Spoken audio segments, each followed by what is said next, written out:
The Blowing Stone, a rock star with a royal and roaring past. Nestled in the charming Oxfordshire village of Kingston Lisle, there's a certain rock that's far from your average garden variety. No, we're not talking about a pet rock, but rather the Blowing Stone, a sarsen.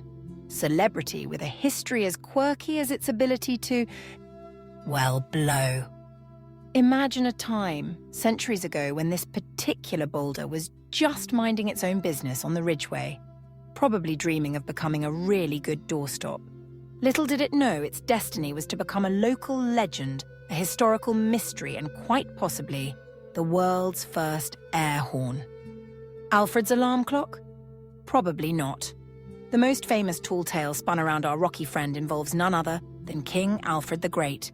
Picture this. Alfred, in a bit of a pickle, needs to summon his troops for the Battle of Ashdown. Does he send a messenger pigeon? Light a beacon? Nah. According to legend, he simply strolls up to the Blowing Stone, puckers up, and whoomp! A mighty roar echoes across the land, calling his warriors to arms. Now historians, those party poopers, will tell you this story is about as true as a unicorn riding a skateboard. The stone doesn't even get a mention until hundreds of years after Alfred's time. But hey, it makes for a fantastic tale, doesn't it? And who are we to argue with a good bit of creative license when it involves a medieval king and a booming rock? From roots to roars, the stone's natural talents.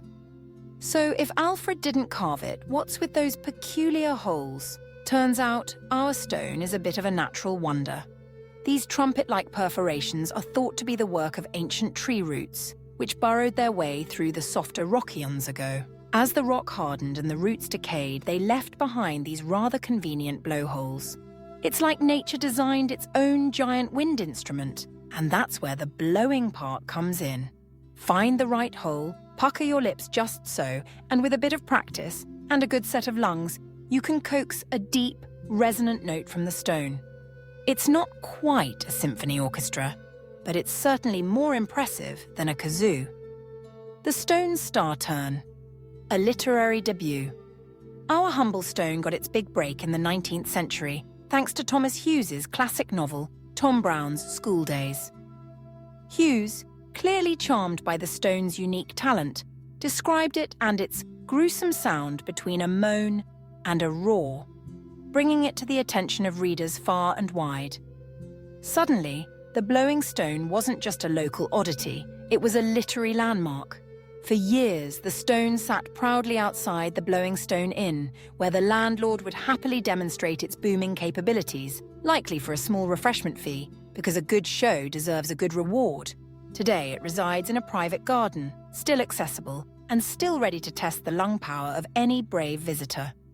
So the next time you're near Kingston Lisle, keep an eye out for this extraordinary sarsen. It may not have truly summoned armies for King Alfred, but it's certainly blown its way into the annals of local history, proving that even a humble rock can have a booming personality.